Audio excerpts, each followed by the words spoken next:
খুব ক্লিয়ারলি আমরা door to ডোর যাচ্ছি, মানুষের কাছে যাচ্ছি, পথসভা হচ্ছে, লোকে আমায় দেখছে। তো ওপর থেকে মানে যেটা তোমার বলছিলাম বালিগঞ্জ গার্ডেন্সে ওপর থেকে ছাদ থেকে বলছে এই তুমি না শতরূপা? হ্যাঁ আমি প্রণাম করছি। তোমাকে তো আমরা ছোটবেলা থেকে চিনি, অ্যান্ডারসন ক্লাবে আমরা সাঁতার কাটতাম, তোমায় তো আমি চিনি, আমি যেই দেখেছি। পুরনো পাড়ার বাঙালিরা এখনো রয়েছে আছে এবং আমাকে চেনে। এটা আমার একটা মানে তাদের তো একটা অসুয়া কাজ করে না বাবা বিজেপি নয় এটা, এটা তুমি নিশ্চয়ই ক্যালকাটা ক্লাব বা বিভিন্ন ক্লাব যেগুলো রয়েছে সেখানে কি সত্যি মানুষ মানে শিক্ষিত মধ্যবিত্ত উচ্চবিত্ত বাঙালি তারা কি এবার বিজেপির দিকে গেছে যেভাবে একটা কংগ্রেসের 98%? 100%, মানে আমি 100 দেখায় না বলে না, বিকজ অনেকে এখানে হ্যাঁ মানে অনেকে এখানে ধরো ব্যবসা করছে না, তাদের কি ব্যবসা, তাদের তো কোটি টাকার টার্নওভার, হলেও তাদের স্টাফ আছে, তাদের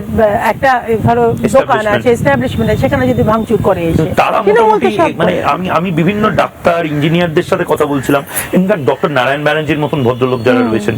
তারাও কিন্তু এবার বলছে যে না এটা লাস্ট চান্স, মানে এরপরে হয়তো অনেক কিছু বন্ধ। তুমি ডাক্তারদের কথা বলে আমি কালকে একটা ডক্টরস মিটে গেছিলাম, আমাদের ডক্টর সেল একটা অর্গানাইজ করেছিল, তো আমি স্বপনদা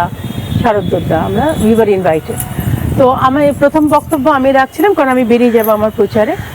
তো ওরা প্রত্যেকে মানে তারপরে আমি হলের মধ্যে দিয়ে হেঁটে চলে যাচ্ছি আর কি, আমি বক্তব্য রাখলাম অল্প বিষয় যে আপনারা জানেন কি করতে হবে, আপনারা শুধু একটু স্প্রেড দ্য ওয়ার্ড, কারণ ডাক্তার হয় পেশেন্টকে বলতে পারে না যে আমি তুমি ওষুধ দেবো না যতক্ষণ তুমি বিজেপি করবো, এটা নট পসিবল। তো ডাক্তাররা আমাকে অনেকে বলছে যে আমরা তোমার জন্য ভলেন্টিয়ার করবো, ডাক্তার আমার জন্য ভলেন্টিয়ার করবো নিজের থেকে। হ্যাঁ বালিগঞ্জের বাসিন্দা, বালিগঞ্জের ডাক্তার, এবং তাদের অনেক সাজেশনগুলোও আছে যেগুলো আমি টিভিতে বলছি না, কিন্তু এটাই যে অল মানে এন্টায়ার সার্কিট এভরিবডি, তুমি ডাক্তার বলো, লয়ার বলো, ইঞ্জিনিয়ার বলো, এনি সেক্টরে প্রত্যেকে দেখতে পাচ্ছে যে তৃণমূলকে আর রাখলে আর একটা বার সুযোগ দিলে তার প্রত্যেকের অস্তিত্ব, এটা আমি হিন্দু মুসলমানের কথাও বলছি না, এটা মানুষের অস্তিত্ব, মানে তুমি সেভাবে বলতে পারো, বাট একটা তুমি ধরো তুমি তোমার ছেলে মেয়ে এখানে